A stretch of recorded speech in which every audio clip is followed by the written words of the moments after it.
Alors, plongeons directement dans le vif du sujet. Aujourd'hui, on s'attaque à un monument, la Divine Comédie de Dante. Mais attention, on ne va pas faire de la théologie classique ni une simple analyse littéraire de ce poème médiéval. Non, l'idée, c'est de regarder cette œuvre pour ce qu'elle est peut-être fondamentalement une incroyable carte psychologique de l'esprit humain. Imaginons un guide hyper détaillé pour naviguer à travers nos propres ténèbres intérieures, jusqu'à atteindre une clarté mentale absolue. C'est exactement ce qu'on va décrypter ensemble tout au long de cette exploration. Et pour faire ça, il faut d'abord poser nos bases. Toute cette analyse s'appuie sur une perspective bien précise, le nouvel humanisme, développé par Antonio Molina. Concrètement, qu'est-ce que ça veut dire ? Eh bien, ça veut dire qu'on laisse complètement de côté l'idée d'un dogme religieux externe. L'accent est mis strictement sur la transformation interne et l'évolution de la conscience humaine. C'est une grille de lecture qui rend cette histoire vieille de plusieurs siècles incroyablement moderne et surtout terriblement pertinente pour notre psychologie de tous les jours. Voici donc le plan de route pour notre voyage. On va d'abord définir cette fameuse carte de la conscience, puis on s'aventurera dans la forêt et l'enfer. Ensuite, on fera un bout de chemin avec Virgile dans le purgatoire. On découvrira la force de l'intuition avec Béatrice, pour enfin atteindre l'unité interne au paradis. Et on terminera en beauté sur le sens global de ce grand voyage de transformation. Première grande étape, la carte de la conscience, une véritable cartographie psychologique. Pour bien démarrer, il faut faire un virage à 180 degrés dans notre façon de voir les choses. Il faut passer d'une géographie physique et mythologique à un paysage purement mental. Le contraste est radical. La vision traditionnelle, on la connaît tous, un voyage géographique après la mort, avec des châtiments infligés par un dieu en colère. Mais avec la lunette du nouvel humanisme, boum, changement de décor. L'enfer, le purgatoire, le paradis, ce ne sont absolument pas des lieux physiques. Ce sont des états de conscience, des régions de notre propre esprit. L'enfer n'est plus une punition divine, c'est un climat mental auto-imposé. C'est une révélation qui change complètement la donne, non ? Deuxième étape, la forêt et l'enfer, ou ce qu'on appelle la vitalité diffuse et la contradiction. Là, le ton devient forcément un peu plus lourd, parce qu'on touche à l'état initial de la souffrance humaine. Au tout début de l'œuvre, le protagoniste est perdu dans une forêt obscure. Psychologiquement, c'est ce qu'on appelle un état de vitalité diffuse. En gros, c'est une désorientation totale. On a perdu le sens profond de sa vie, on agit purement par mécanisme, un peu comme sur un pilote automatique. L'esprit est littéralement absorbé, noyé par la souffrance, les peurs, le ressentiment, et l'ego est complètement fragmenté. Cette forêt obscure, c'est en fait ce sommeil psychologique dans lequel, soyons honnêtes, une bonne partie de l'humanité passe le plus clair de son temps. Et depuis cette forêt obscure, on glisse très facilement vers l'enfer.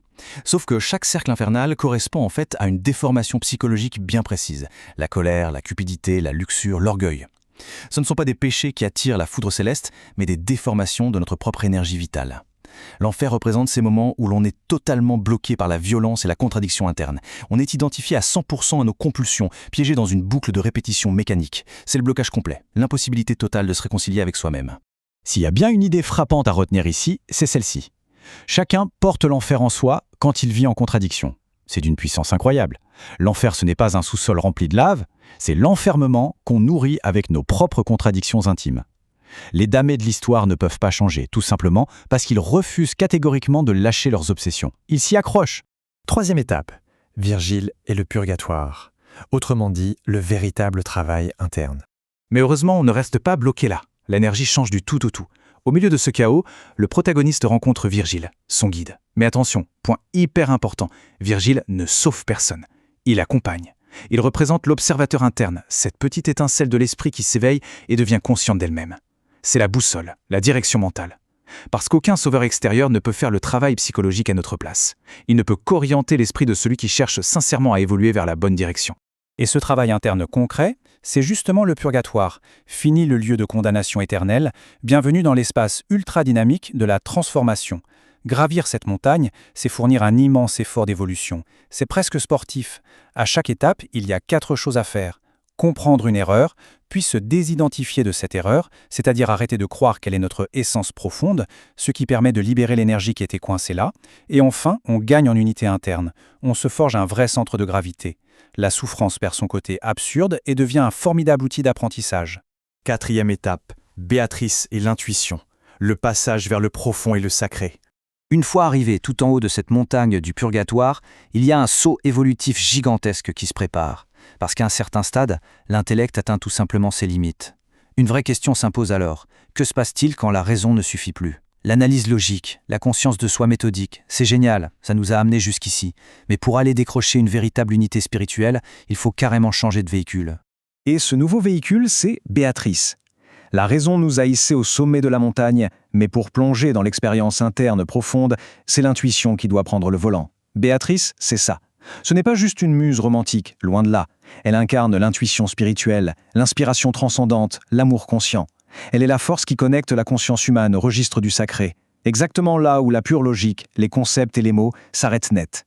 5e étape, le paradis. L'unité interne et l'expansion de conscience. Avec cette intuition comme guide, on entre dans une phase de lumière absolue. Mais attention, encore une fois, le paradis n'est pas une sorte de prime de fin d'année qui tomberait du ciel de façon passive. C'est l'état interne ultime de réconciliation et de lucidité. La contradiction s'évapore totalement. La cohérence interne est à son maximum. Et le plus fascinant, cet ego hyper rigide, celui-là même qui nous faisait tant souffrir dans la forêt obscure, commence à se dissoudre en douceur. La conscience s'ouvre, elle s'expérimente comme directement reliée à un grand tout. C'est une expérience mystique, d'une unité indescriptible avec de simples mots, mais qui transforme profondément l'être tout entier. 6e et dernière étape, le voyage vers la transformation et l'évolution humaine. Si l'on prend un peu de recul sur cette immense carte psychologique, le grand message du nouvel humanisme est lumineux. L'être humain a l'incroyable capacité de transformer sa propre souffrance. Il n'y a pas de fatalité. Ça demande d'éveiller sa conscience, de faire ce fameux travail acharné de réconciliation interne et de viser délibérément l'unité. Sous cet angle, l'œuvre de Dante n'est plus du tout un vieux texte poussiéreux. C'est un manuel de survie et d'évolution psychologique d'une précision chirurgicale. On termine sur une pensée qui donne vraiment à réfléchir. Dante ne fuit pas l'enfer, il le traverse consciemment. C'est sans doute la clé de toute cette aventure. Pour vaincre les peurs, les automatismes et les ressentiments qui nous emprisonnent, on ne peut pas détourner le regard ou partir en courant. Il faut s'armer de cet observateur interne et avancer en pleine conscience à travers nos propres ténèbres.